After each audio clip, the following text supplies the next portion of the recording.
sistema nervioso central y actúa a nivel de tejido adiposo y actúa a nivel de hígado si la inactivación es momentánea.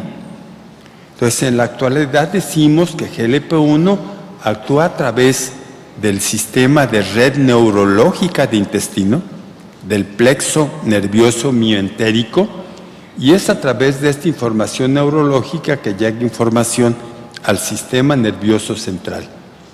Y cómo esta GLP-1 tiene también receptores a nivel hepático. Y esta información que le llega a nivel hepático es la responsable de que el sistema nervioso esté informado, que va llegando o acaba de llegar alimento al tracto digestivo y se prepare para poderlo manejar. Entonces integramos que el sistema nervioso facilita o permite la actividad de islotes de Langerhans y que el hígado se prepara también para el manejo de esa alimentación y para suprimir la producción hepática de glucosa. En forma crónica, ¿qué datos se nos presentan en la actualidad? Ya escucharon que diabetes, síndrome metabólico, que macroangiopatía por diabetes, que enfermedad aterosclerosa es un problema que antes de tener las manifestaciones clínicas habituales es un problema inflamatorio, que los macrófagos, que los mecanismos antiinflamatorios que el organismo normalmente maneja, que el sistema antioxidante. Lo cierto es que las interleuquinas, particularmente aquí ejemplificado por interleuquina 6, influye importantemente en el islote de Langerhans y es uno de los factores que modifica el sistema enzimático de la célula alfa, y la célula alfa adquiere la capacidad de producir GLP-1 y no solo glucagón. Puede bloquear la secreción de glucagón. Los que alguna vez leemos y nos gusta releer lo que se publica en las investigaciones, sabemos que tiempo atrás los investigadores se preocupaban porque las células alfa no tienen receptores a GLP-1. ¿Y cómo es que GLP-1 actuaba en la célula alfa para modificar la secreción de glucagón? Porque el efecto de GLP-1, como vimos, no solo es aumentar el nivel de insulina, sino también modificar la secreción de glucagón. Se mencionaba que el efecto podía ser indirecto, y que sería ser que el mismo islote a través de las células que producen somatostatina de manera local, esas células D modificaran la función de células alfa y indujeran supresión del glucagón. Las posibilidades se las planteo, Las posibilidades existen, pero vamos viendo qué nos dicen nuestros trabajadores en el área en las siguientes semanas o en los siguientes meses. Ven que la diapositiva que les presenté estaba fechada en agosto de este año y que era en la revista Diabetes Care.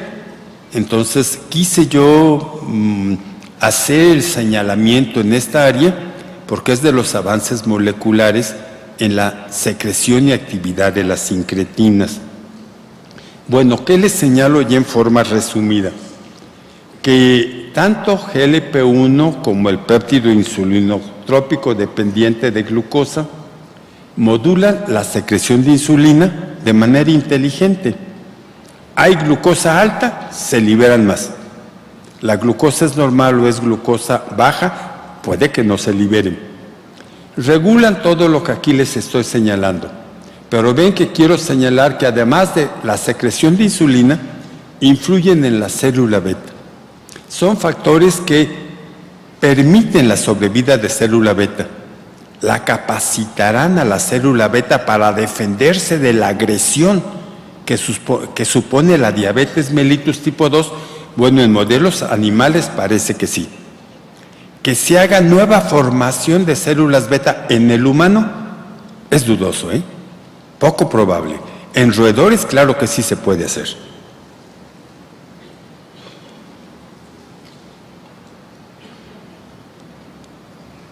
Bueno, ahora ya no me quiso obedecer, pero ahora ya me obedeció de más. Ven entonces que ya específicamente GLP-1 le atribuyo los efectos que señalo en la diapositiva, pero si me ayudan a leerlo, ven que importantemente suprime la producción hepática de glucosa, inhibiendo la secreción de glucagón, además del efecto insulinotrópico que les mencioné hace un momento. Y si hablo exclusivamente del péptido insulinotrópico dependiente de glucosa, ven que ese péptido equilibra el efecto de GLP-1. Ese péptido estimula la secreción de glucagón.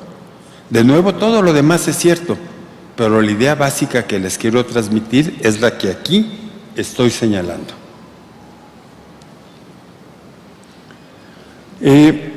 Las hormonas sincretinas son responsables importantemente de la insulinemia postprandial. Vean si no es importante señalar que hasta el 60% de la insulina después de alimentos depende del efecto incretina. No es lo mismo que den la glucosa por la vía intravenosa a que la glucosa venga de la alimentación. El efecto incretina es cuando la glucosa viene de la alimentación. Pero ven que también las incretinas regulan el glucagón postprandial y que hago hincapié que rápidamente son degradados por la enzima dipeptidil peptidasa 4, que en forma abreviada siempre nos escucharán decir la enzima DPP4.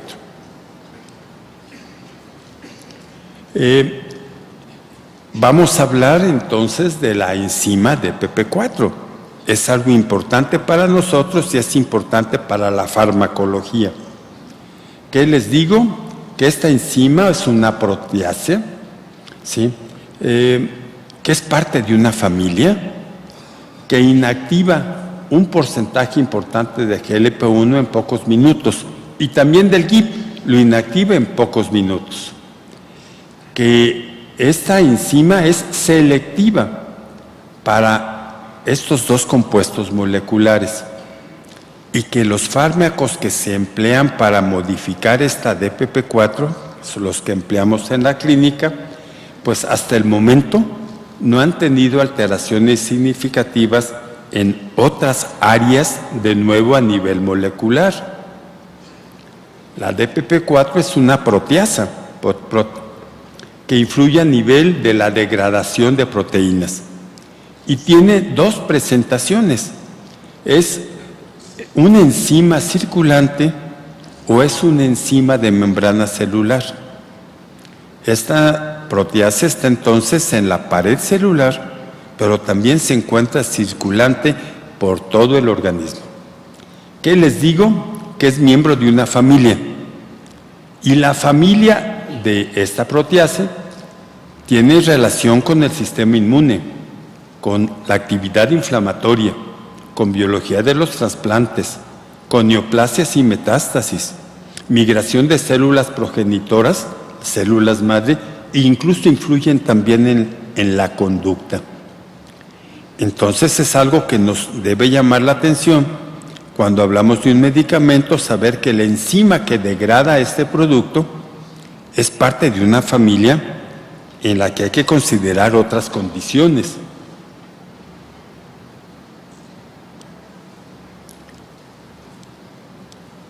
Bueno, ¿cuál es esa familia?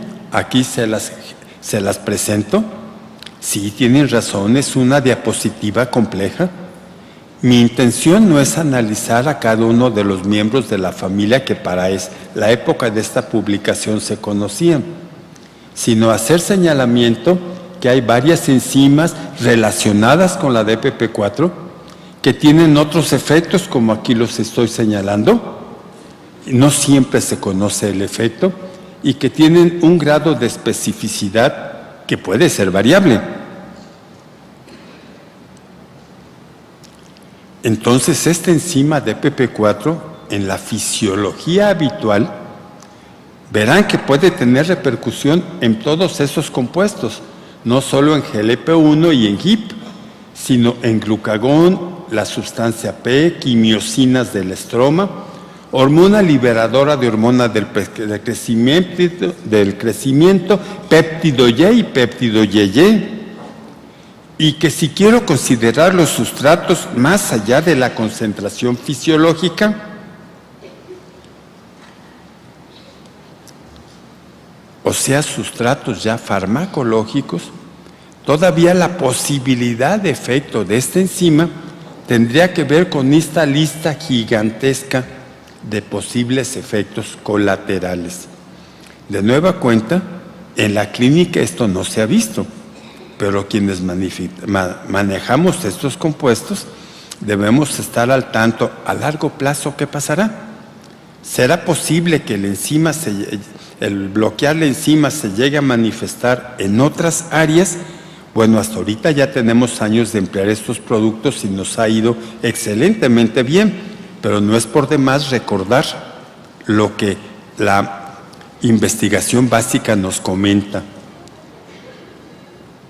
Sin embargo, ven que les señalo que los fármacos que se basan en incretinas son bastante selectivos. Y aquí los números dirían más que mis palabras en cuanto a los fármacos tradicionales bloqueadores de DPP4, ven que los números señalan el grado de selectividad. Y de nuevo hago hincapié en que no se han encontrado alteraciones significativas con el empleo de estos fármacos en otras moléculas, el gigantesco número de moléculas a nivel fisiológico, farmacológico que les acabo de presentar, pero que la información, vuelvo a repetir, la consideré valedera. ¿Cómo actúa GLP-1? Pues fundamentalmente a través de un receptor específico de membrana celular, que está acoplado a una proteína G, que tiene similitud con otros receptores, como aquí los estoy señalando, que tiene distribución en amplio terreno de la economía humana y que también GLP-1 actúa por otra vía que no tiene ese receptor. Hay otros mecanismos que permiten que GLP-1 exprese actividad que no son exactamente los que tradicionalmente manejamos. ¿Cómo actúa ya específicamente GLP-1 en el receptor? Les decía, tiene su receptor, está acoplado a una proteína G. Esto influye en el contenido de AMP. Esto a su vez modifica la expresión de la sinasa proteica A. El siguiente paso bioquímico es cierra canales de potasio, ¿sí? Y se modifica la concentración intracelular de calcio y viene la activación de la secreción de insulina por la célula beta. La historia de nuestros fármacos incretinas. ¿Qué nos dice la historia? Vean que desde los años 60 del siglo pasado, estos investigadores nos informaron en muy buenas publicaciones de qué era el efecto incretina. El alimento produce más insulina que la administración intravenosa de glucosa. Que las incretinas importantes son las que se conocen todavía como importantes hasta el momento. Y vean que nos decían de esas publicaciones, que estimulaban la secreción de insulina por receptores en célula beta y por estímulo vagal. La historia farmacológica, ven que tardó tiempo en desarrollarse. Era importante el concepto, pero no había fármacos que se apoyaran en ese concepto. Y ven que hasta esta fecha, bastantes años, ¿verdad?, es que aparecieron los fármacos agonistas del receptor GLP-1 e inhibidores de la enzima DPP4. ¿Cuáles son los fármacos que en la práctica clínica contamos en nuestro arsenal terapéutico para diabetes mellitus, importantemente tipo 2? Ven que les señalo desde la metformina, las sulfonilureas, las glitazonas, las glinidas, los diferentes tipos de insulina, sobre qué bases es que hacemos la indicación y la selección de tratamiento, los inhibidores de alfa-glucosidasas y los fármacos con efecto incretina. ¿Cuáles son los fármacos con